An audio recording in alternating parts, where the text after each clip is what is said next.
Hi kids! Today's story is Richard the Prince and his toys. Once upon a time, there was an almighty king who had a son named Richard. Richard was a very pampered and spoilt prince. He used to have everything he wanted from his father, and he would not let anybody have a new toy in the kingdom if he didn't have it first.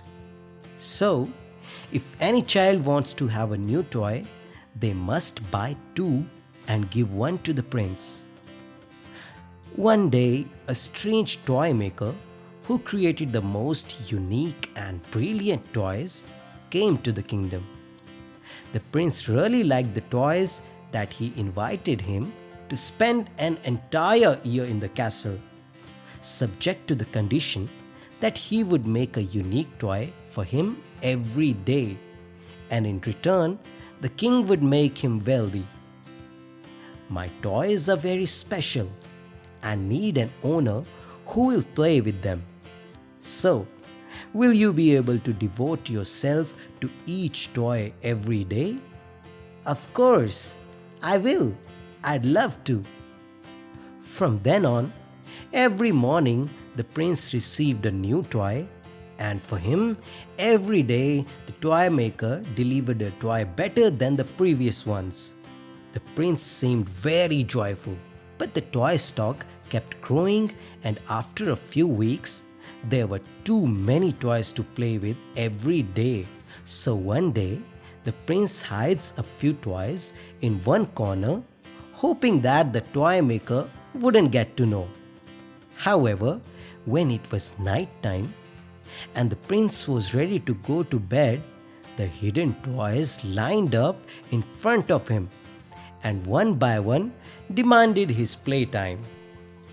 The prince couldn't get to sleep until he had to play with every single toy.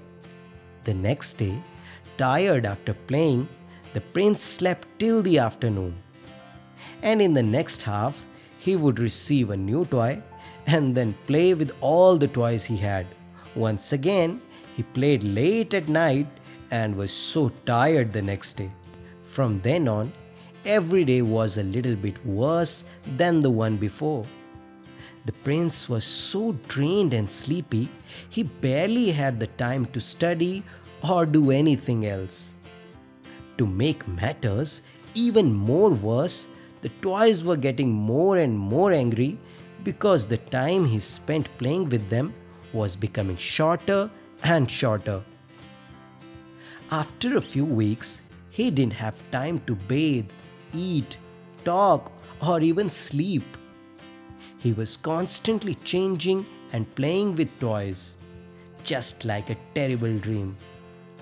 One day, as he was tired and started looking out of his window, he saw some children playing with a stone in the garden. I have an idea. Call all those children. They turned up gloomily, pondering whether he would forcefully take their stones like he used to do. I don't want your stones. I wish that you all should play with these toys.